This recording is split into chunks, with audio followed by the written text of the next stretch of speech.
Well, welcome West Coast Whiskey Club. We are excited to be having our Found North tasting tonight. And I'm guessing by how fast this one sold out, you guys are excited too. So we're really happy to be joined with Chris Riesbeck. I hope Riesbeck. Did I mess that one up? I've been called Close. worse and I've been called better. We'll Okay. go with that. VP of Sales and Marketing. Thank you for joining us. Yeah, I appreciate you having me on. Thanks, Jay. And obviously, a huge thank you to all of you for taking some time on your Thursday, I guess for you guys, sort of late-ish afternoon to sit and drink some whiskey and talk about North with me. Great. So before we jump into this, I got everybody's mic on mute now, and we'll be carrying the conversation over here. Tyler is going to be monitoring the chat for us, moving any questions for us, and we'll definitely we'll have a spot at the end where we can ask some questions and bring some things forward too. So let's get started. So Chris, tell us about you and your position in Found North. Yeah, so I'm a, I guess at this point I can refer to myself as a bit of a whiskey lifer. So I've been in the whiskey industry in some capacity for just about 20 years now. I came up on the wholesale side of the business in Connecticut a number of years ago, actually in fine wine sales. Did that for a couple of years, and then I was lucky enough to be asked to be the national ambassador for Gordon and MacPhail, the independent bottler out of Scotland. Did that for a number of years, kind of grew up in that organization, and then uh, was recruited to go over to the Westland Distillery out in Seattle, where I was the global commercial director and VP of sales for a number of years. And went through the transition. We sold that distillery over to Remy Cointreau, stayed on during that transition for a number of years. And um, after that, took a short stint over at Barrel Craft Spirits during sort of some of their exciting times. And then sort of simultaneously was a consultant at Found North, which obviously leads me to sort of where I am today. Um, I'm a pretty firm believer in the importance in whiskey in this industry. It's funny.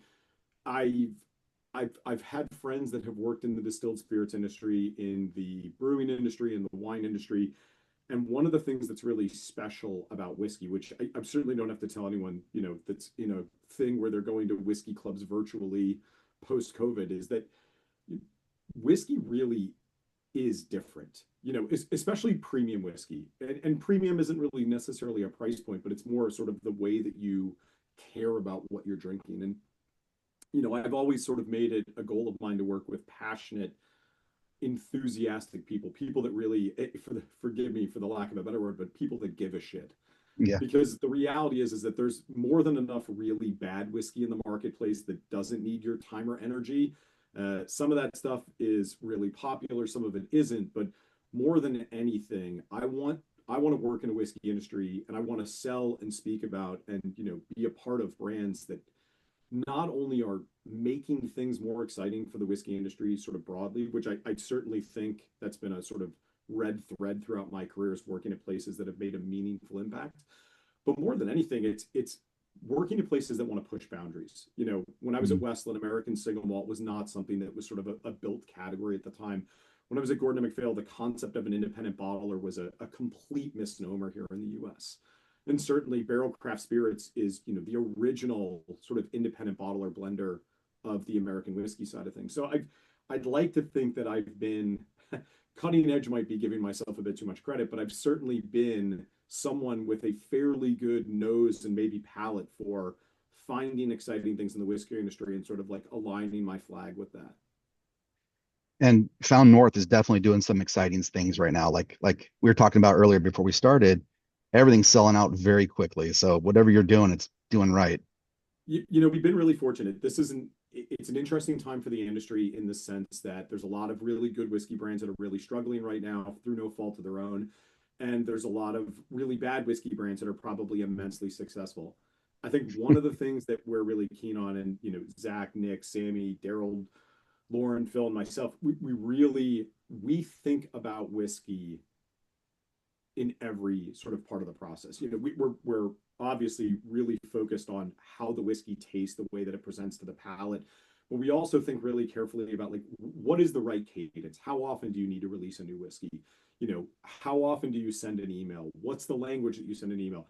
It's I always laugh, but it's the things that people often take for granted in this industry are the things that genuinely differentiate one brand's success from another brand's struggle. Mm. You know, I, there is there is probably someone in the industry that would look at what we're doing in Found North and go, you guys are selling out all the time. Why don't you just triple or quadruple production? And I'm sure there's some, CFO at some large organization that would go, well, yeah, that's obviously the right thing to do. But the reality is that like very few people need more whiskey, right? I would venture to say of the, what, 20, 30-ish of you that are doing this, I'll bet you if I went to your houses, you all probably have as much, if not more whiskey than I do. And I've probably got 1,000 bottles in this house through 20 years of collecting and working in the space. The reality is I don't need more whiskey. I want more whiskey, but I want those bottles that I purchase to be really important. I want them to mean something. And I think, we start every conversation at Found North with what is going to make for not only the best whiskey, but what is going to make this whiskey more meaningful. And when you use that as a bit of your North Star in your decision-making process, you'd be amazed at how easy it is to sort of quiet out what I would argue is the sort of background noise of the industry, which is, most brands are massively underwater. They're full of debt. They're, basically they're filling a container to sell whiskey to hopefully be able to pay next month's bills. And we're really focused on that not being the sort of strategy for us. We want to Mm. be a business that is able to make good decisions based on what is the best thing for the long-term health of this business, and not, what are we going to be able to do 3 months from now? No one makes good decisions when they're hungry or angry or tired. The same thing goes for businesses in the whiskey industry. You need to be really thoughtful about your decision making, because as long as it takes to make great blends, you can undo that goodwill with one or two really bad releases. Okay. So, Can you, go ahead, Tom. Chris, can you tell us a little bit about the history, like the start? Yeah, so Found North started back in 2020, but didn't actually put whiskey to market in 21. So Found North's got two co-founders and a couple of partners. So I'm one of the partners at Found North. Sammy's one of the partners at Found North, and then Zach and Nick are the two co-founders. So Zach and Nick Taylor are brothers. Nick comes from a more conventional background in the whiskey space, in that he ran a shop called Gordon's Wine and Spirits in Waltham, Massachusetts for a number of years. Gordon's was easily sort of one of the best independent retailers throughout the New England region. And in fact, it's where I met Nick. Gosh, it's got to be going on 12 years ago now. He was one of the best Gordon and MacPhail customers in the country. And, Zach comes from a fairly different background, more tech, more finance, but just incredibly smart guys. And I remember, I've known them now for a decade. I remember Zach and I were out at lunch, and he was like, we're thinking about doing this thing. And at the time, they were actually a promotional company that we had hired at Westland. And he sits me down and he's like, we're thinking about doing these sort of like this blended whiskey company. And he, starts getting into it. And then I'm like, well, what are you going to blend? And he goes, well, I think we're going to do Canadian whiskey. And I remember emphatically sort of like sitting up in my chair and being like, oh boy, like, you've got to be really careful. Canadian whiskey is a tough category. It's not something that is classically perceived as this like, really great liquid. And, shame on me, because obviously I was carrying a lot of the stereotypes internally of the way that I think a lot of us think about Canadian whiskey. And, obviously I came on as a consultant for them as they were sort of getting things up and running. And, it's interesting.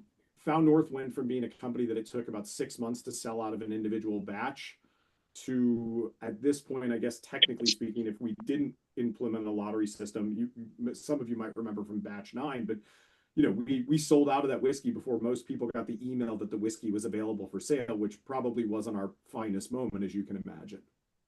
But Yeah. the foundation of Found North is not a terribly difficult one to talk about, but it is one that takes a little bit of thoughtfulness to really understand why it's so important. You look at the whiskey industry, you look at the blending whiskey industry. One of the things that is so, I would argue, frustrating as someone that spent a lot of time in it is that you tend to find a vast majority of the producers out there don't really have a thing that makes them distinctive against everyone else that's doing the same thing. I'm going to pick on for a half a second the American non-distilling producer industry. Right? The industry is littered with bottlings from independent bottlers in the United States. And the challenge is that a vast majority of them are effectively bottling liquid that is finished, right? It doesn't need to be blended. It is good to go as is.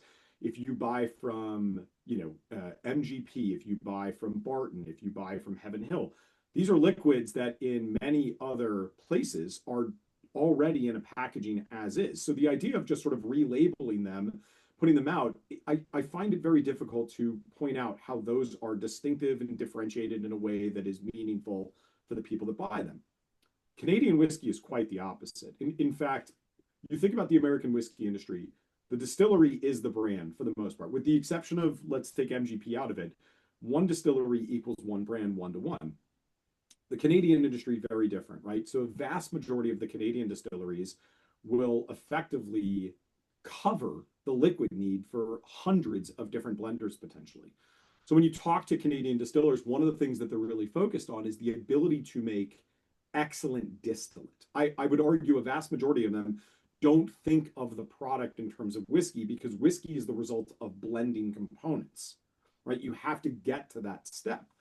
So, that it raises this interesting question of, well, why is Canadian whiskey perceived as less premium? Well, I think there's a number of reasons, but one of the larger ones is probably that the sheer volume that is sold of things like Crown Royal and Canadian Club at the sort of the lower costing levels of the industry inherently makes people think, well, if it's that inexpensive, how good could it be? But frankly, I laugh. I've done the math on this. I'm sure there's like the smallest county in Delaware, their Crown Royal sales for the year by revenue and by cases are probably 500 times what we're going to sell in a year at Found Out. So there's obviously a marketplace for it. The regardless of the marketplace, though, the exciting thing about Canadian whiskey is the fact that it doesn't force the profile. When you think about what that means, American whiskey, because of the strength of the regulation and the way that we are told that American whiskey is required to be made, it in fact creates a very high floor, which is a good thing, right? The floor of what anyone can produce and call American whiskey is arguably higher than any other whiskey producing country on the planet, with the exception of maybe Scotland, right? The floor is really, really high. And that's because they have to follow these rules. It has to be this much corn. It has to be distilled to this. It has to be bottled no lower than this. It has to be a new American oak for some of the profiles or some of the styles of whiskey. You don't have that in Canada. Now, what you do have, though, is the ability to make a significantly greater variance of the individual components. So we talk all the time about Found Out. There's really only two major differences between Canadian and American whiskey. And the first one is that in America, we tend to develop complexity in the grain bill and then mash, ferment, and distill that into the final liquid, which again means that that liquid could basically be packaged under anyone's label. Then the second thing, and arguably really important, is the idea of the lack of new oak, right? So new oak is a very interesting thing, and I'm sure all of you have tasted enough things in new oak to know that new oak adds a tremendous amount of structure to whiskey. And in fact, I would argue it almost like pushes whiskey in a singular direction. Well, like any funnel, effectively what you're doing by doing that is you are limiting where the profile of said whiskey can go. If you're sort of engineering the whiskey to go in this direction, you're not actually getting anything that's out in these fringes. And that can be a really good thing for American whiskey, but for the Canadian industry, where blenders are intending to ensure that they have the largest amount of variance available to them to work with, and the fact that the distillates are all singular grain in nature or predominantly single grain, it means that you are giving yourself the maximum amount of flexibility to create whatever profile you want in that finished blend. It's a bit of a sloppy way of presenting it, but for the lack of a better one, I'll say, the goal of the Canadian distiller is to make the perfect shade of red, the perfect shade of yellow, the perfect shade of blue. And in, replacing red, yellow, and blue with corn, rye, wheat, malt, whatever those things are. But it effectively ensures that the liquid that you are getting from them is as pure and precise and respectful of that grain's profile as you could possibly get. Now, it certainly doesn't mean that they can't use new oak. In fact, we source quite a bit of new oak matured, fully matured Canadian whiskey or Canadian distillate whiskey or component whiskey. And that, in fact, is something that we're I think really has made a pretty significant difference over the years in the style of the whiskey that we make. But those differences alone are really something that sets Found North apart in an industry where I think it would be fair, and I certainly would imagine people have said this about us, that we are to a degree recreating the profile of American whiskey in the aggregate. We're not trying to make bourbon, we're not trying to make rye, but I would argue that our whiskey certainly shares some pretty significant commonality with what people expect out of excellent bottles of bourbon and excellent bottles of rye. That makes a lot of sense. When I was looking at some of the blendings that you were doing, when you're talking about making a pure distillate and then blending that all together, that makes a lot of sense how that all works together. So let's start off with our first pour of the night. We Yeah, have so we're this is our what, season 4 single barrel. You want to talk about we that? are so we're going to taste a couple of different things Whoa, today. We're going to hold taste some on. batches. Yikes. Who is that? Is that me? I don't think so. I think we're good. That's Found got to them. be like the guy getting played off stage where they kind of grab him with the gaffer hook. Um, so we're starting off with one of our single barrels, and I want to point out this is actually it's a bit of a bittersweet moment because I spend a tremendous amount of time and energy on our single barrel program, and I'm really proud of what we've been able to pull together. But in fact, we are going to be making a pretty significant adjustment to it, and you're going to be tasting today, I believe, 3 different. I'll call them private barrels because single barrel is a bit of a misnomer in the way that we do things. But we're starting off with season 4 now. We make our single barrel program, our private barrel program. We start by creating what we refer to as a season of liquid, and that is effectively the underlying blend. Now, as I was just talking about the fact that these distilleries that we work with in Canada are making the singular corn whiskey, rye whiskey, wheat whiskey, barley whiskey, or malt whiskey, excuse me, we need to take those things and create an underlying blend that can get re-racked into a variety of different finishing casks. So season 4 was one of the few times that we've worked with wheat. In fact, we're going to taste 2 different whiskeys that utilize wheat. In this, there was 21-year-old corn whiskey, 20-year-old corn whiskey, 15-year-old corn whiskey, 8-year-old wheat whiskey in New Oak, and 8-year-old wheated whiskey in ex-bourbon. And Hmm. that sort of core blend, the reason that we call it a season is because it's designed to absorb some level of variance in the finishing cask. Season 4 was this. We had. I remember Nick and I and Sammy were having this conversation about like it'd be interesting to explore more types of new oak, and I had worked with pardon me, I'd worked with Kelvin Cooperage out in Louisville in the past a number of times, and we went to them. And one of the things that's interesting about Kelvin is that Kelvin doesn't use infrared heat for their toasting and charring process. The vast majority of the sort of modernized independent stave company, those kind of cooperages that do real tonnage, they're really sensitive to the fact that they want to have the very replicable result that exists with using infrared or gas heat.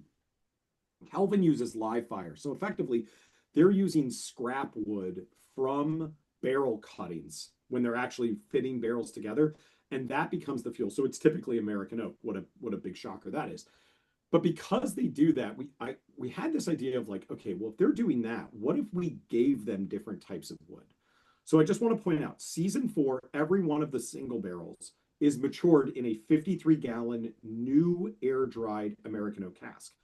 The only variable that we added was the substrate, so effectively the fuel that was used to do the toasting or the charring of the barrel. So we gave Kelvin Spanish oak, we gave them French oak, we bought a leaking Amburana barrel from them that they couldn't make watertight, and then some American oak. And then effectively, we did experiments between medium and heavy toasting on each of those. So forgive me, I don't know specifically which one of these that you got unless someone has the packaging in front of them. I But don't. okay, what Don't I have will the say is packaging. if someone sends me the number of the cask, I can look that up really quickly and I'm more than happy to. But effectively, 5672, sorry. 5672. All right, give me 1 second. I will consult the Oracle, aka my spreadsheets, and we will find this for you guys really Bottle quickly. number 170. I did see that this is one of your oldest batched whiskeys, 18 to 25 years. So remember that was some of the notes that changed. So Okay, this is the single barrel. So this is the 8 to 21-year-old gotcha. component blend here. Okay. Okay, so what was the cask number? Forgive me. 5672. 5672. Okay. That was toasted and charred with American oak. It is a heavy toast char #2 barrel. So this was probably the most akin to what I would consider sort of moderately standardized across the American whiskey industry. But the nice thing here is that, and this is where I think the real luxury of blending Canadian whiskey point, you can really kind of pick it out, which is you're getting to taste corn that is 15 to 21 years old, right? That whiskey has been matured separately. Then you've got this wheat whiskey that is 8 years old in either new oak or ex bourbon. That Mm. is something that is effectively impossible in the American whiskey industry, right? When you want to make a wheated bourbon in America, you have to mature that wheat because it's being mashed, fermented, and distilled together all at once.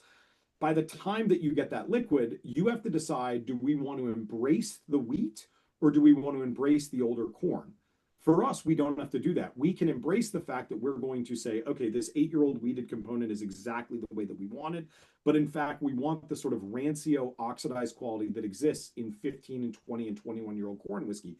That is something that just, I will tell you, when you taste these individual components, you're able to sort of say, well, we're going to take the absolute best of this wheat, the best of this corn, and work them together instead of saying, which one of these do we have to sacrifice? Either we want to make it a 15-year-old whiskey or we're okay with it making an 8-year-old whiskey, but you can't have both in the American whiskey industry.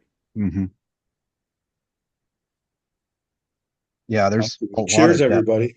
Yeah, there's a lot of depth to this sip right here. It's getting There's like no, a I just want to point out, I'm seeing a comment here. There's no Amburana in this. There was, mm, just to be very, very clear, because this is such a critical distinction, there's the only thing that would have been used for Amburana, and it wasn't in any capacity on this barrel, was that we broke down an Amburana barrel into literal like cubes and burned it and used the fuel or the heat from that fire to toast and char an American oak barrel. What's fascinating though is that some of the effectively some of the phenolics, so the phenol oils, will adhere to the interior surface of that. So I didn't find it to be terribly noticeable with the Amburana experiment. The one that was really noticeable, interestingly, was the French oak. There was this underlying note of like bergamot, Earl Grey tea that we found pretty consistently across all of those. mm. For those of you that are, kind of classic Weller style or Green River wheated, you're going to be able to pick out more of the wheat here, right? Wheat obviously is one of those things that it's to a degree a bit misunderstood the way that it shows on the palate. I think people often think of wheat as sweet. Wheat isn't actually all that sweet. It's just fairly neutral. So one of the things that it does is it sort of stays out of the way of the sweetness that naturally exists in corn. So you'll certainly listen. Anything that changes a dilution or a concentration of something has an impact to taste, obviously. But in this instance, what you're getting here with ours is undoubtedly noticeable older corn notes. The note that I get all the time is rancio out of it. It's like a very much like an oxidized, slightly metallic note that older corn has. And then certainly that younger wheat, there is a bit of a I can't use the word sweet. I guess that wouldn't be terribly fair. But what it allows is the sweetness of the corn to really show up more. I want to say ABV on this was 58.7. So you'll find with our blended single barrels, the ABVs don't typically get up into the 60s. They're more often than not sort of like mid to high 50s more often.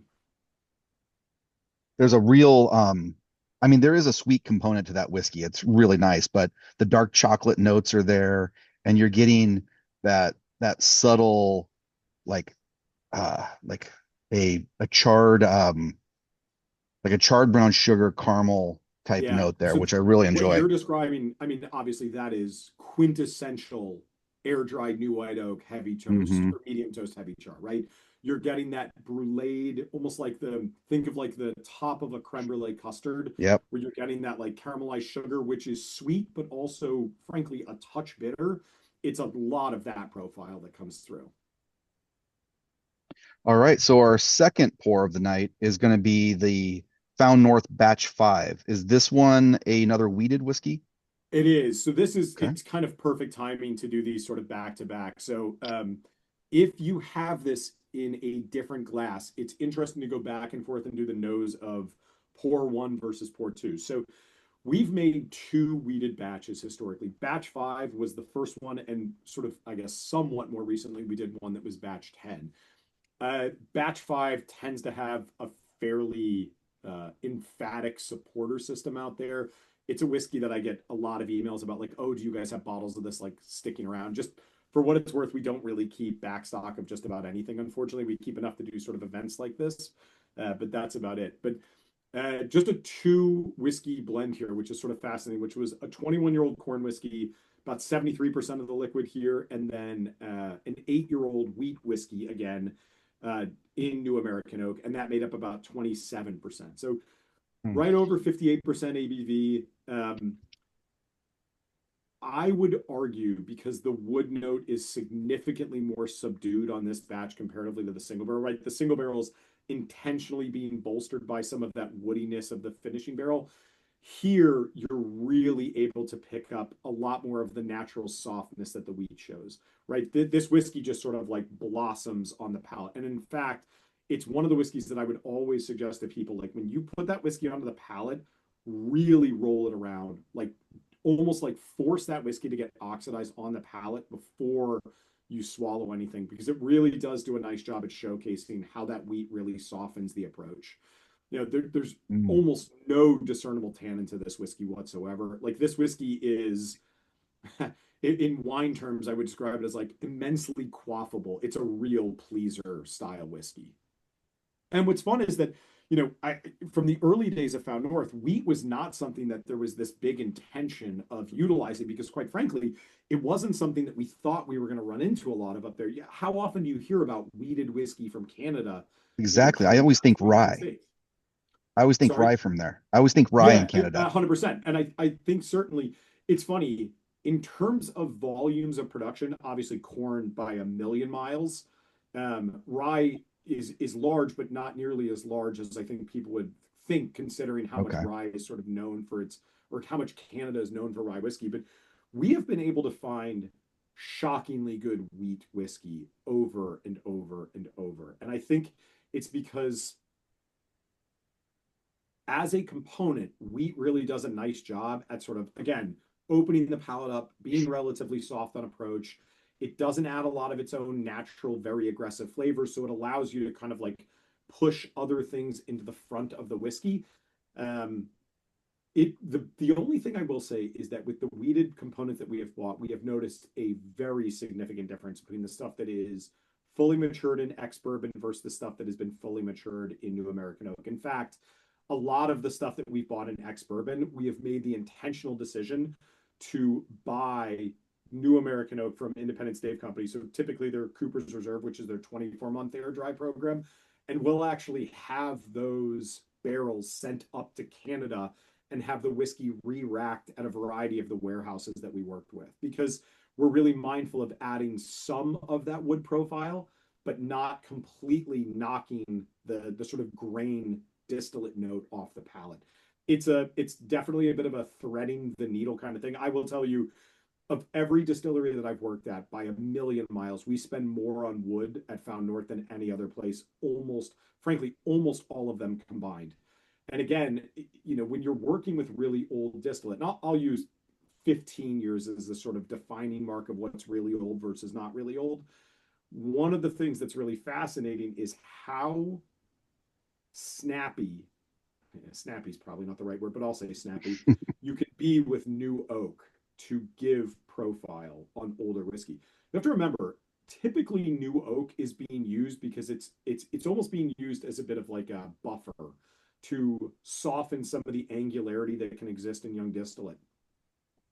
But that's not the issue that we have. When something's 15, 16, 17, 18 years old, it's fairly round by the time that we're going to sink our teeth into it. But what we often want to do is fatten it up and air dried New American Oak, because let me actually take 2 seconds.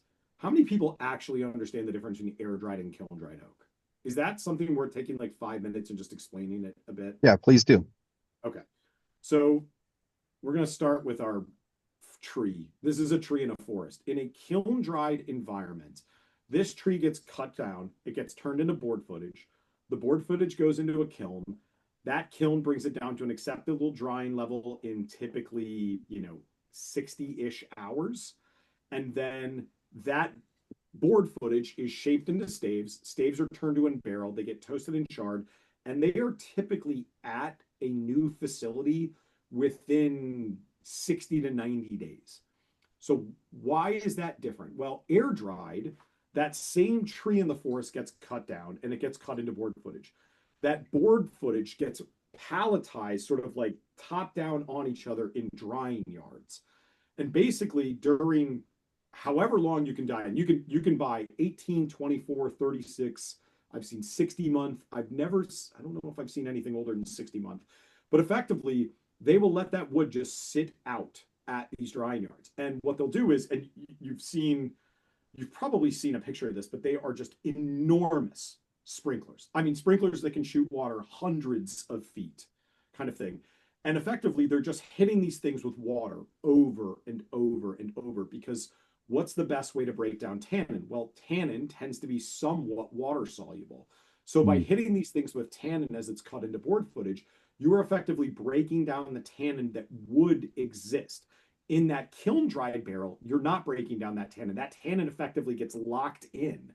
Now, that's great for your typical American bourbon producer because corn distillate, fairly oily, naturally quite heavy, can stand up really well to tannin. And in fact, what'll happen is the oiliness of the corn, the tannic nature of the barrels tend to go down, not obviously in perfect unison, but in unison. So as the whiskey matures, you're effectively getting all of the maturation notes start to show up as the oil and tannin start to sort of temper themselves down over time. In air dried oak, you're not getting that. So you're basically left with all the really sort of like vanillin, oak lactone, hemicellulose sweet things that are great, but you're not going to get a lot of the structural notes. So you have to actually be somewhat careful. Well, think about it from our perspective. We've got 15, 16, 17-year-old corn whiskey or rye whiskey or whatever.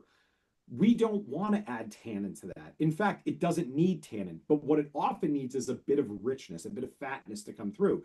Well, this is where air dried oak can be such a tremendously valuable part of the maturation program for a company like ours because we can put something in for 2 to 3 months, maybe 5 to 6, sometimes a year, but it allows us to basically think of it this way. We buy one component. It's 15-year-old corn whiskey and ex-bourbon. We can put some of it into air dried oak for 3 months, some in for 6 months, and some in for a year. Effectively, what we've done is we've taken one component and we've turned it into 3 different components. So Mm. now we've got the really, really sweet, creamy 12 months in wood. We've got the medium sweetness, maybe a touch of spice of the sort of 6 months. And then we've got the fairly coconut cake spice, baking spice that would exist from like a 3 months in air dried new oak. And I will tell you, those things make a huge difference. There is probably not a portion of the industry where good in, good out is the mantra more than wood management. You buy good wood, you will likely be able to make good whiskey out of it. You cut corners with wood, you're going to be left with shitty whiskey. Completely understand that statement. Todd and I have done a few barrel picks, and we could definitely taste the difference between a Kelvin barrel and a non-Kelvin barrel, and 100%. it stood out. Yeah, I mean, there is a reason that it's not like I need to be some big secret. I'm paying right now. I want to say we buy a lot of independent stave company because one, I like them, and two, I think their guy who runs their applied sciences program, Andy Weinbrink, is I think legitimately one of the smartest guys in the whiskey industry. In fact, we've sent them liquid. They've run it through an LCMS, a liquid chromatographer mass spectrometer, and effectively told us, okay, if you want to try to recreate the profile of this exact whiskey had it been matured 20 years in new oak instead of 20 years in ex-bourbon, here are the types of barrels that we would suggest from a toasting, charring, and air drying maturation component, and here's how long we would suggest putting them in, and in fact, the ABV that we would suggest putting the liquid into the barrel in. I mean, anyone that thinks they really understand whiskey that doesn't understand oak doesn't actually understand whiskey. Hmm. Hmm. That was really good. So, and I'm really glad that you promised that we get to do our own single barrel soon. So that's But not not only did I promise, I promised and said it would be the best one we do of the year, if my memory serves correct. Yes, yes. Unfortunately, we didn't get that on video, but yeah. Well, it's on recording now. I basically have to honor it. All right. So our third pour of the night is going to be our Peregrine 2026. Excited to try this one. I haven't had it yet. Yeah, so obviously Peregrine 2026 was this year's release of Peregrine. I think we did the lottery in February, if memory serves correct. So it is sold out at this point. There'll be a super, super small amount of it that goes into retail probably November of this year, if anyone missed out on the lottery. And obviously it'll go to all sort of the obvious retailers that we work with. But Peregrine, more than probably any other release, functionally changed Found North. When Peregrine First Flight came out in 2022, Mm-hmm. 22 or 23, shit. When Peregrine First Flight came out, we'll leave it at that. One of the things that was interesting is that it was the first time that we had experimented with this concept of the high altitude process. So anytime you see one of the birds, so something like Helldiver or Hoverhawk or Peregrine or Goldfinch, we're using this process that we refer to as the high altitude process. What does it mean? When we make a batch is a single process. We take the components. Individual components can have finishes or they can be re-racked into new wood, but we make a blend out of those components. So take components, make a blend, bottle it, out to the market. The high altitude process is more of a 3-step process. So we're going to start with those components. We're going to make a blend out of them, right? We call it a primary blend or the core blend. We're then going to take that liquid and re-rack it into a variety of finishing casks. So for something like Peregrine, and the 2026 is a great example, we've used cognac barrels, we've used Armagnac casks, we've used French oak and New American oak, right? So 4 different types of finishing casks. So we've taken all this liquid from different components, we've blended it together, we've re-racked it into these types of finishing casks, and then we'll let that liquid typically, sit in those finishing barrels for 6 to 12 months. As we get to about the 9 to 10 month mark, Nick and Sammy in particular, really Sammy, will start tasting the individual barrels and going, okay, I think we're going to re-blend a portion of these barrels, and here's roughly the sort of the makeup of what that would look like. So think of it this way: is it's sort of a restricting plate, right? You start with this really broad amount of liquid, and then over time, as you get closer to the final release, you just get to a smaller and smaller amount of it. So typically on a high altitude release, about 50% of the liquid from the initial blend gets used to bottle the final liquid. And the nice thing is that for the components that don't get re-blended into it, in fact, it's another way of us creating new component liquids that we can use for other blends down the line. Right? Peregrine really changed, legitimately changed everything. It was 3 to 4 months to sell out of a release at the time of Peregrine. And then Peregrine came out and, obviously people were pretty excited about it. It was something really different from what we had done historically. And then, we basically had to start lotterying everything post Peregrine just because the universe just kind of went nuts for it. And it's obviously, it's a pretty humbling experience to go through that, 20 years in the whiskey industry. I think if you took all the success that other companies that I've worked with combined, it probably wouldn't equal the success that we've had at Found North. And it's not that those places weren't good whiskey. A lot of those places make great whiskey. It's just what we're doing at Found North is not only meaningfully different, but what I think is really exciting is that we're doing it with a category of whiskey that is arguably the most maligned of anything that I've worked with. If I were to talk to any of you, if I was sitting on a bus, sitting next to you on the bus, and I said, what about those ultra premium Canadian whiskeys? Most people would look like you had, a fucking Laugh. hole out of your head. You'd think you're crazy. But the reality is that there's this opportunity to work with it because as a liquid, Canadian liquid is excellent liquid. I think what often doesn't resonate in the United States is that it's typically blended in a way to accentuate the light, the clean, the sweet profile that makes it so easy to sort of mix with Coke or ginger ale or soda water. It's one of those things I always described as like wedding whiskey. You get invited to a wedding and they're like, it's an open bar, and you're like, great, Crown and ginger ale till the cows come home. And that's fine. But that's because of the way that it's being blended. It's being blended to accentuate that profile. We're not So blending to accentuate that style of whiskey. We're blending to make something that we think is really meaningful. so let me ask you this question, because we've had a lot of these conversations with different makers, and you're finishing in different barrels. So is this considered blending or finishing or a little bit of both, or what's happening? It's very much both, because again, think about what I've just described the process as. We start off by making a blend first, and then Hmm. that blended liquid gets finished, and then we make a new blend from a portion of that finished liquid. So it's interesting. We've talked about this internally quite a bit. Is are we a blender, are we an independent bottler, are we a non-distilling producer? Well, Hmm. here's what I would tell you from my perspective. We're certainly more than a non-distilling producer. We're doing way more than what a typical non-distilling producer is.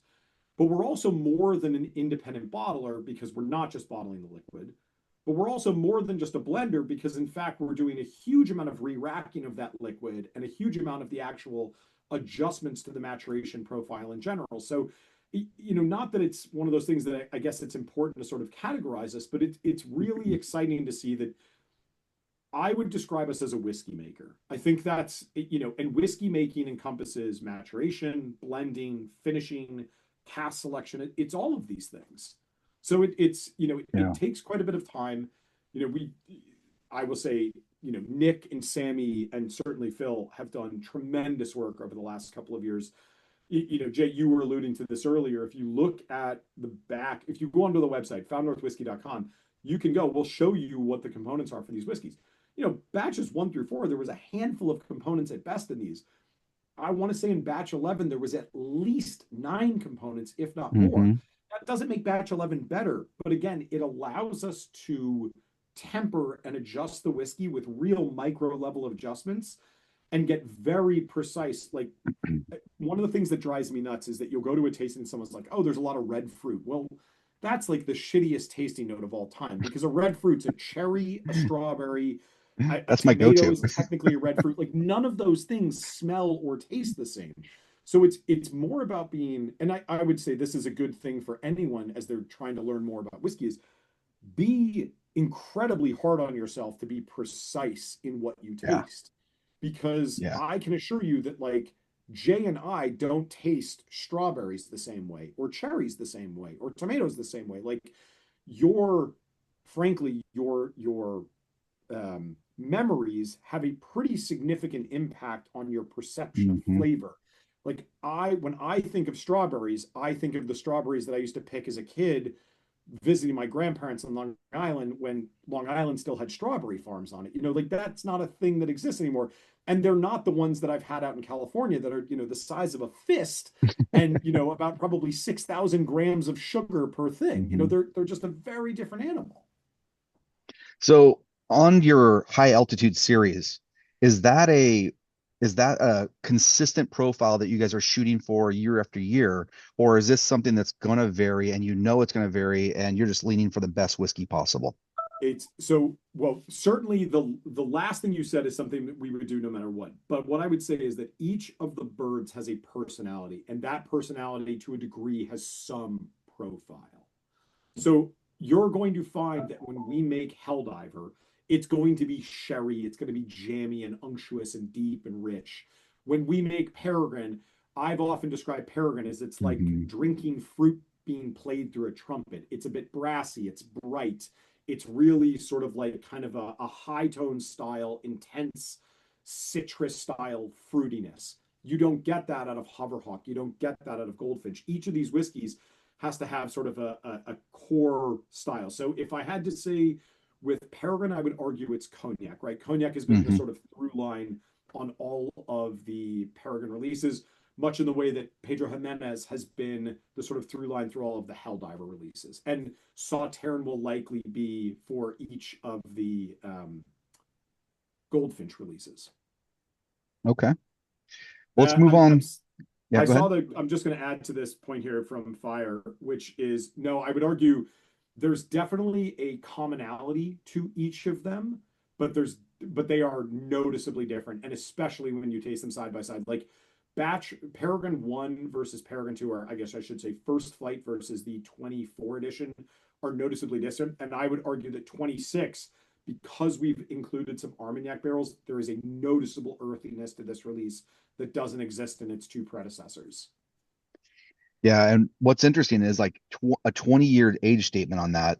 It's not overly oaked. You're not, I mean, Not at all. there's some 20-year whiskeys that are really sought after that Todd and I don't enjoy because they're just overly oaked. So Yeah. that's It well is balanced. the hardest whiskey in the world to make is old whiskey Mm, because you have to lean in on something that is likely going to disqualify it from someone else. Either it's going to be out of sight expensive, hmm overly wooded, or just completely over earthy. It's very rare that you get something where it's like, oh, it has a little bit of all of these things.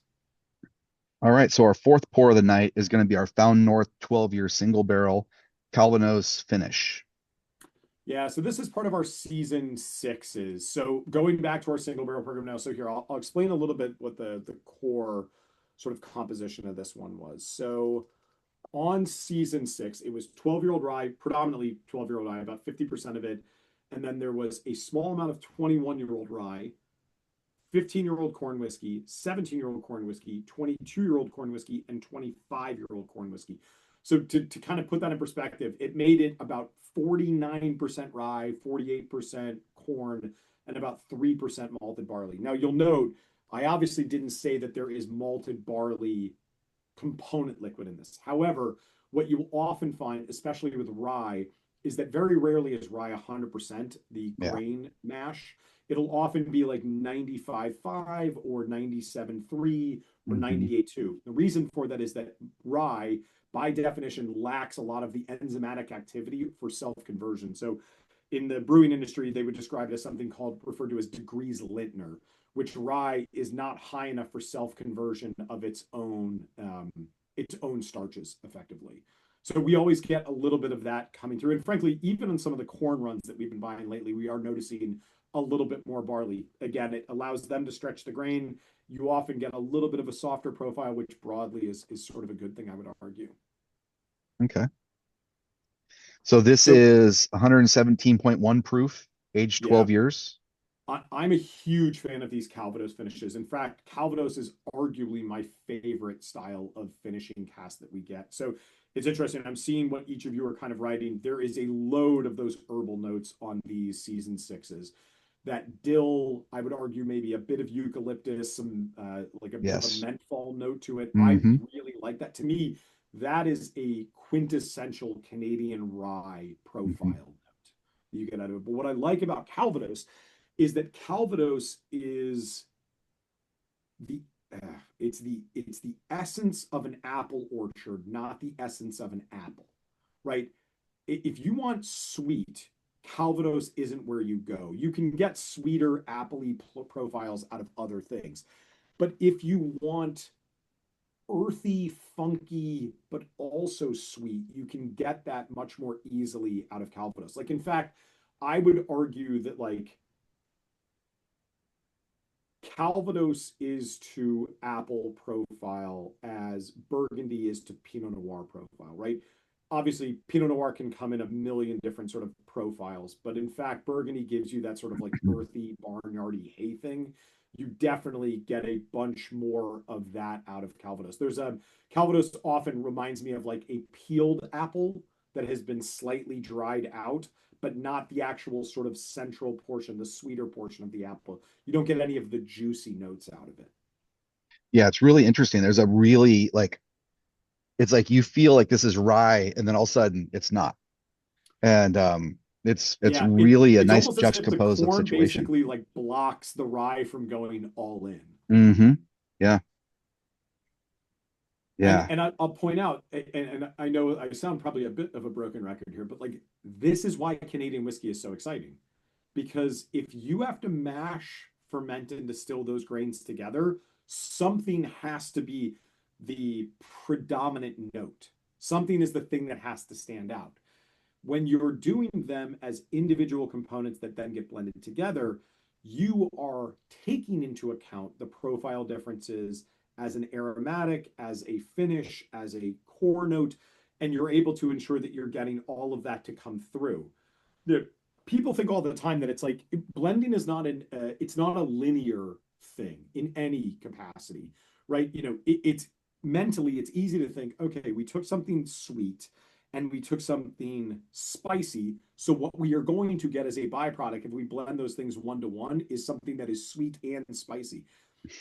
But unfortunately, in blending of whiskey, A plus B equals hand grenade. It never actually makes a lot of sense. So what you end up having to do is the aromatics and the finish of a component might not blend well with the palate of another. In fact, Sammy talks about this all the time, and I get such a kick out of it, is that often there are really flawed components that we couldn't do almost anything else with that become like these critical saving graces of certain blends and of certain seasons, because you might need something that is like intensely bitter that you wouldn't drink on its own in any capacity, that is the thing that will like save a blend and make it so much better in the long I totally get what you're saying. Todd and I blended a barrel at another distillery, and it was not simple math. run. It It was, should be, but it's not. it's not. So that's a lot of fun, but that definitely takes some skill. How many, typically, how many different blends do you think they try before they go, that's it? Oh God. I mean, I can tell you, we probably have at least 30 iterations before something actually comes out. Brenton Potter, who just said jazz, that is 100% what it is. Except like it's, everyone's pretty stoned, not us specifically, but it's like everyone's playing at a different tempo. And it's just like, oh, this doesn't make sense. Like, why is this working? Excellent. You guys ready for number 5? All right, here we go. All right, so number 5 is Found North Double Barrel Season 2. This is a 125.8 proof. Okay, so we didn't make a lot of these, just to be crystal clear. Like I think we made 2 of these, maybe 3 of them. Uh, in the early days of the single barrel program, where they were still an underlying blend. So the season 2 blend, just to give you an idea, season 2 was 30% 12-year-old rye, Oh, 35% 15-year-old corn, 30% 23-year-old corn, and 5% 25-year-old corn. So it was obviously a bit different. That puts it at 70% corn, 29% rye, 1% barley. There were some barrels in that season that when we went to bottle them individually, we didn't love them. And in fact, the Amarone barrels really became something that we were like, okay, we need to figure out a way to make these work. If you're not familiar with Amarone, if memory serves correct, Amarone is made out of Nebbiolo, but frankly, don't quote me on that. But effectively, Amarone is a raisinating of the grapes. So they lay them out on straw mats. They probably do this now at industrial scale, but effectively, it massively condenses the amount of water, which in fact obviously concentrates the sugars. Amarone typically it is a dry wine, but over a fairly lengthy maturation, you can really get some stunning bottles of wine out of it. One But of my we favorites. had bought some of these. Forgive me. The Amarone is one of my favorites. Yeah. Oh, okay. Is it made out of Nebbiolo? Did I have that right, or did I have Yeah, that that's totally correct. wrong? Hmm. It is. Okay, Jesus. I've remembered some things from my wine career a million years ago. Um, but what was fascinating about these Nebbiolos is they just would not cooperate. They were giving off like a little bit of funkiness. They were one of those things. And frankly, this is early days of Found North. This would have been like 22, maybe end of 21. So the idea of like dumping a whole barrel and being like, yeah, this isn't good, it was not something that was like very easy to stomach financially. And we've had a really good relationship with Joe and Pat over at Bitters and Bottles. They were, I think, literally, if not the first Found North customer, they were like number 2 or 3. So we've always kind of gone above and beyond to try to really offer them things that are a bit specialized. And one of the things that we had said was like, hey, would you be interested in blending this together? So they blended together an apple brandy barrel with season 2 liquid with this ex Amarone barrel, and it's lights out. I mean, the whiskey is legitimately delicious. In fact, in a bit of an irony of ironies, we had gone back somewhat recently and retasted a lot of these early double barrels. And it has gotten us to the point where we are now adjusting our single barrel program to, in fact, allow for blending of barrel types. We had gotten kind of maybe a bit pedantic with the idea of like, no, no, no, the single barrel needs to be this singular thing. But the reality is that's not the North Star. The North Star is this whiskey delicious? And if we think we can make it more delicious by blending it with another barrel, then fucking so be it. Like it would be crazy not to do that for whatever reason. This might be one of my favorites so far. This is it is it's a pretty delicious bottle of whiskey. I will say this one, and we did one for an account called Parkway that, if memory serves correct, is in New Jersey. They did a blackstrap rum Amarone blend, and both of them were just fantastic. Yeah, the depth of flavor on this matches the nose really well. And then you get that late raisin, and it hangs out. It's really nice. Yeah, there's that sort of, it's almost it's a bit of like a false Oloroso note to a degree. It has like the weight of sherry without that same style of sweetness. But That's Chris, really is this good. one that you sent us? no, this is one of you picked this out, if memory serves correct. Yeah, It wasn't from us. We I don't have any remember. of Did I this. get that at High Times? No, You this would have was in gotten your it at Bitters and Bottles. you had it No, in I think your stash.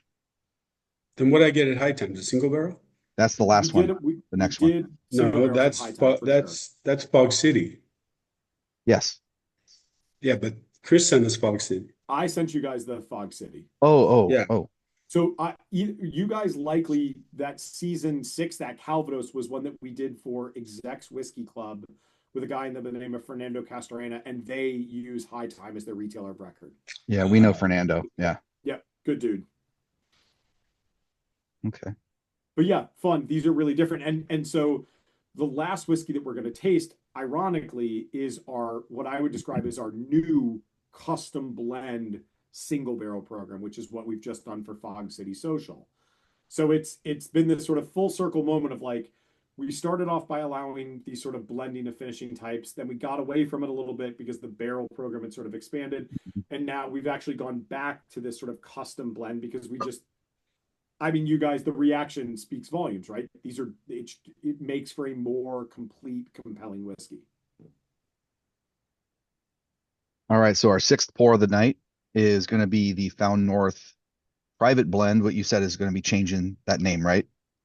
Yeah, And so this, we're not ready to announce what the name of this program is going to be, but I'm literally looking at my computer right now, and I have the packaging behind us, and it's, every once in a while we just get really, usually packaging iterations take a long time because we can all be pretty tight about things, but this proof came in today, and I think I'll read you the email that I wrote to Sammy because it's, as you can imagine, pretty on brand for the way that I talk. Let's see, what did I write him? I wrote him, Sammy, holy shit, that is awesome. Literally 0 notes. I love the white blue look. So I think we did a pretty good job. We'll be ready to announce that probably in the next couple of weeks, but yeah, more to come. But awesome. We've known Roland Ing over at Fog City Social for a while. I would argue it's one of the better whiskey festivals that we do around the country. For the last couple of years, we've offered to do a festival release.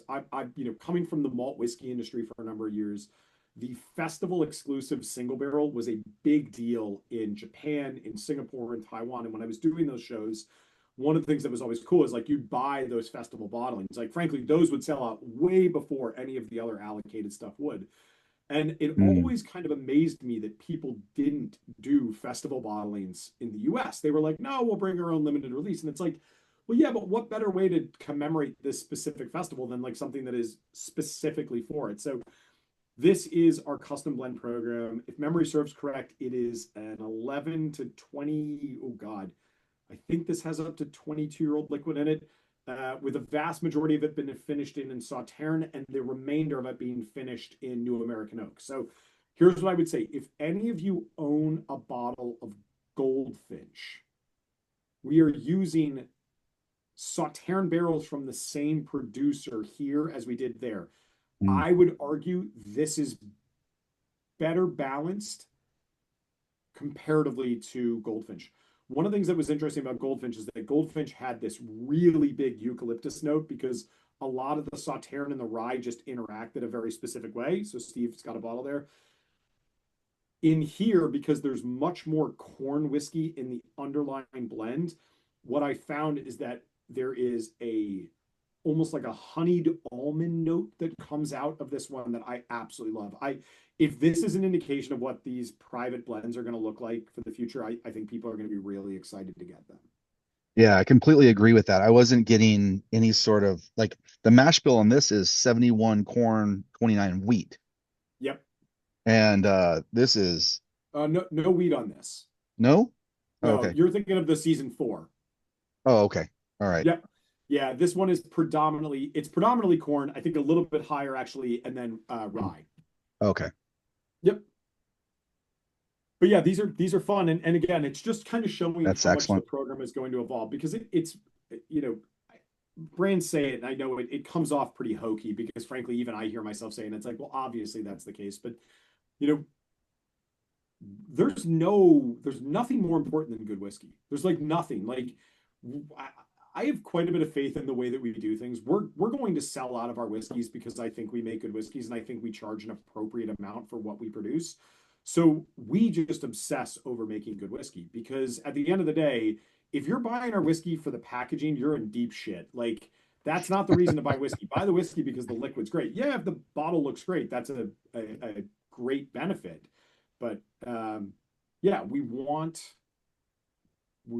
people to be blown away by the liquid more than anything else. That's Yeah. really all it is. I know that sounds like an oversimplification, but I'm not sure that I can say it any more sort of succinctly than that. Well, so let's give away the secret then. If you want to get this available to you, you need to sign up for their website. Get on their email list, and then you're going to find out when these drops are coming. Enter the lottery. Otherwise, you will probably never see them because they sell out so fast. So Yeah, we are working to make that a little bit better. And I think we've got an interesting setup for our upcoming release that'll be a little different from the way that we've done it historically. But we partner with an Australian company called Equal. They're the same people that do like Nike limited sneaker releases and Taylor Swift tickets. I haven't gotten to enjoy the Taylor Swift part of this yet, but frankly, I buy a lot of sneakers. So I guess to a degree, but one of the things that we like about them is that they're really good at balancing out, making sure that you don't have bad actors in there. Listen, I'm like you guys. I buy a lot of whiskey. I'm really sensitive to getting the stuff that I want. Just recognize that like the boogeyman, the perception of the boogeyman is often more powerful than the actual boogeyman. And in this sense, that's the sort of bots and things like that. This system does a phenomenal job knocking that stuff out. In fact, we can see when they're actually getting knocked out of the lotteries or their entries are being disqualified. So, we're very sensitive to making sure that's a good experience for everyone. But what I would say is, yeah, to what Jay was pointing out, our mailing list is really simple. You sign up, it's foundnorthwhiskey.com/ get involved. It's the bottom of the website. You just put your email in. We send one email like every 60 days. We do not send emails, to be clear, because I hate getting bullshit emails. The only email that you get is, here's the new whiskey. It's coming out on this date. And then the day the whiskey comes out, you get another email that says the whiskey is now available. It's nothing more than that. We try not to overcomplicate it. But in the case of the Fog City Social Blend, it's one of the rare instances where actually that whiskey is on KNL's website right now, and I think you can just order it. Like they have a small amount of available. It's like $100 a bottle, roughly, but it is on their website. It's the one that says Fog City, and it doesn't have a picture, just for what it's worth, if people are interested in that. But everything else, unfortunately, in this instance, is sold out. I will say, and this is not me trying to sell you guys. Obviously, this is up to you. And Jay, I'll let you guys decide how you want to do this. But I do have one of our fulfillment retailers sent me a note today, and he has some whiskey in stock. We have a little bit of Goldfinch. It looks like 6 bottles of Goldfinch, 3 bottles of Batch 10, which Batch 10 was the sort of descendant of Batch 5, so a wheated style batch. And we've got 2 bottles of Batch 11. So not a ton of stuff, but if anyone wants those and is interested, just reach out to Jay, or you can send me a note. I'm just chris@foundnorthwhiskey.com, and I'll connect you with the retailer if you'd like to buy them. But obviously, no pressure from my side. you're getting bombarded all of a sudden with those ones. Well, So yeah, that's I'll let you guys decide what's the fairest way to do that. But more than anything, I'll just say, because I know we'll get into the Q&A portion, but I'm well, Todd already just bought out the entire stock right now as he's speaking. So I'm gonna see them on unicorn auctions tomorrow, probably. That'll make no, me he feel doesn't good. do that. I go drink You'll him. see them on my bar. But what I'll say is, hey, I'm appreciative that you all took the time to sit and listen to me prat on about whiskey forever. I could do this all night, and I'm happy to stay on and shoot the breeze a little bit. But thank you. It's not lost on me. Found North, any success that we have is the result of you guys putting your time and energy and your money into it. So, from myself and the rest of the team, genuinely, thank you. We really do appreciate it. Hopefully we will continue to respect and appreciate the time and energy you guys have put into us. Thank you very much. So let's open up the floor. Questions out there. Tyler, you have anything you want to move forward? I have a question before we start. Okay. We talked Yeah. about this earlier. How are the tariffs affecting your pricing? They've not at all. This is one of the interesting things. A lot of people don't realize this, but the tariffs are only impacting whiskey that is in a saleable format. When we bring the whiskey down from Canada, it is in totes or in barrels. So the fact of the matter is that it is under the CBMA, the Craft Beverage Modernization Act. It is not applicable for tariffs. Ironically, though, if we tried to sell our whiskey back to Canada in bottles, we basically can't, because the tariff right now, or the pricing setup between that and the tax structure in Canada, it would make our stuff just out of sight expensive, like minimum $300 to $400 a bottle. Wow. Yeah, it's Wow. been. I will tell you. So I'm married to a Quebecois. My wife's French Canadian, and boy, oh boy, I find it very funny because Canadians are considered fairly mild mannered. We must only get the angry Canadians that send us the "fuck you, why isn't this whiskey available in Canada" email, which always cracks me up. I feel bad, but it does give me a bit of a giggle. Yeah. All right. So questions out there. Before we hop to questions, because sometimes we forget, if anybody wants to participate in a group picture we post, we'll do a little group picture with Chris. Chris, thanks so much for your time. Before we hop to questions, so if anybody wants to hop on, we can do a basically 3, 2, 1. I'll do a screenshot. We'll post that to our socials and send Chris that as well. There you So go. I'll give us a count of 5, 4, 3, 2, 1. So anybody that wants to hop on, here we go. 5, 4, 3, 2, and 1. Cheers. Here. All right. We're official. There we go. Put that on the fridge. Awesome. Thanks so much, guys. All And right. then So, second question. So we have a whiskey event October 3rd with about 700 people probably going to attend this year. Oh, How do we get a Fog City West Coast whiskey situation going? and I Chris at think the that table. I think that would be really easy to make work. Okay, because we could pre-sell the bottles and hopefully you have somebody come out and sign them. If not, no Yeah. worries, it'll still sell Listen, out. you're never going to find me arguing about going out to Southern California. And actually, I need to be in Oregon at the beginning of that week, so it works fairly well. So I will put that into my calendar right now. I'll send you a Awesome. You follow-up guys, email about that. all you guys, you're welcome. All right, perfect. That's easy enough. I'll follow that up. All right. I have one for Chris, and if you guys have any other questions, feel free to drop it in the chat. I know you guys typically do things at cast strength and perhaps with Canada a little bit, higher elevation, latitudes, a little bit different temperatures, higher proofs, cast strengths. What's the highest proof you guys have released? Any interests or endeavors to do above 130 proofs? Any thoughts there? Yeah. We've definitely done stuff in like the 64.9, 64.1. I don't know if we've gotten above 65 for a release. Not anything that immediately comes to mind. I will tell you, I am a pretty big naysayer on the hazmat for the sake of hazmat thing. I think it's kind of dumb, to be honest.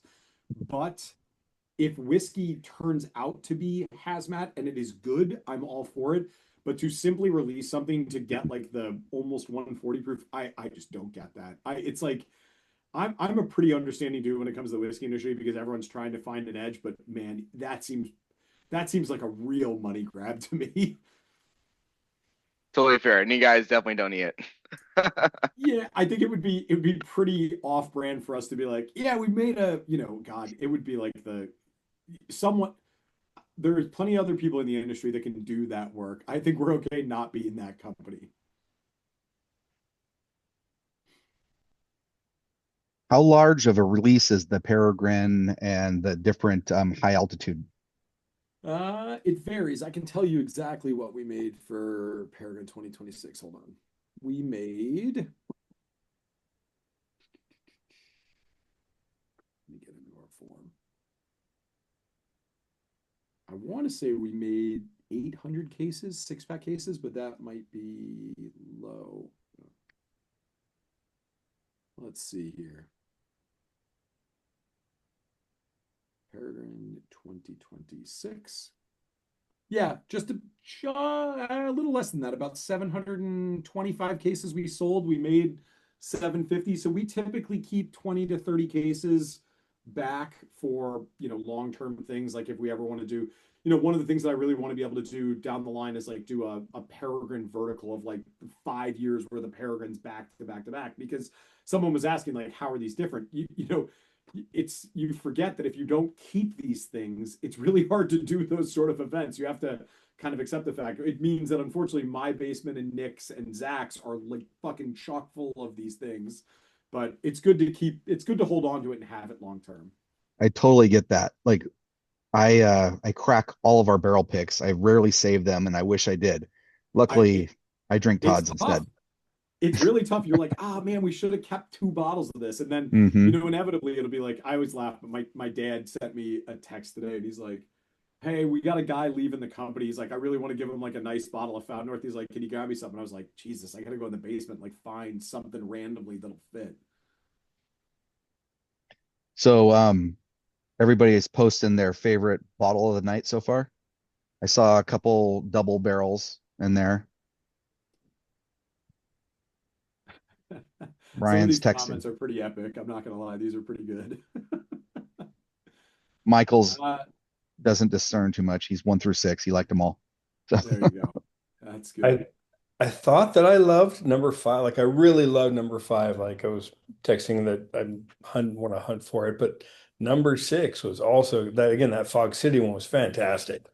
Yeah, that came About out the really good. rest. And what's interesting is that blend was almost exclusively made by Phil, who is always been on the blending team, but starting to take more and more responsibility for doing these custom blend programs, which is pretty exciting. That's cool. Todd, which one did you pick up at High Times? I think it was the one he said, the It's the Calvados finish. That's season yeah. 4 Calvados. Or, Number sorry, 4. Season Yeah. 6 Calvados finish. Yeah. The Okay. 12-year, yeah. Okay.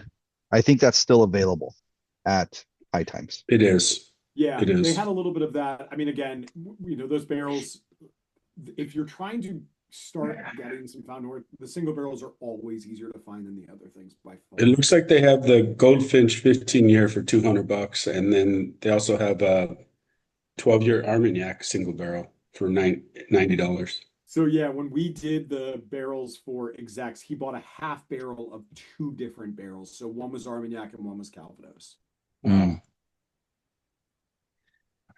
Somebody posted a tasting with Snow Day. I have never tried the Snow Day.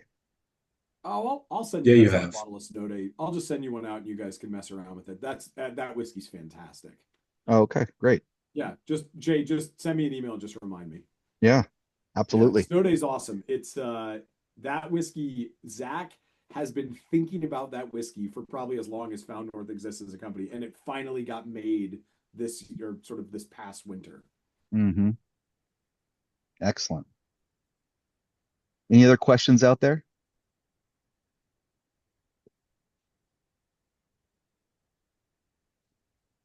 So how soon will that next release happen, do you Soon, think? pretty So soon. we should get an email in the next few weeks, you think, announcing? I would venture to say that seems pretty accurate. Yeah, I was working on the Awesome. email today. I was working. Nice. All right. Well, we know you're out there in Connecticut on the East Coast time, so we want to respect your time. So we're going to shut down the recording now. Everybody, thank you so much for joining us. We're going to stay on for a little bit. We're going to introduce a few things that are coming. Todd already mentioned one, our Spirit Showcase, our fourth edition of that. And it's going to be good. It's going to be October 3rd. That's going to be a good one. Look out for it. So thank you so much for joining us. And we're going to Yeah. end. No, huge thanks and appreciate you all having me on. And again, if there's any of those bottles from earlier that people are like, I'd really like to grab one of those that I mentioned, just Jay, you can either figure out how you want it. You can email me. It doesn't matter to me, but I'm just Chris@foundnorthwhiskey.com. But yeah, again, huge thanks for having me on. It was great chatting with you guys. And I have to say, I love an organized whiskey group. Getting an agenda prior to this was a real treat because I am someone that is pretty anal retentive about time management. So thanks for that. And no, a lot of fun and a great group. Well, I felt a little bad a minute ago when Chris. you were talking about a bunch of trash emails. I sent you what, 4 today? So you're like, That's okay. That was important because it was something that was topical and timely. It's when I get the email, I make a joke, but I bought a pair of pants from a company like 2 weeks ago. I've got 9 emails from them and I immediately unsubscribed today. I was like, that is just completely yes, inexcusable. No one needs that many emails. yes. No one needs that many pairs of pants. All right, guys. Thank you very much. Here we go.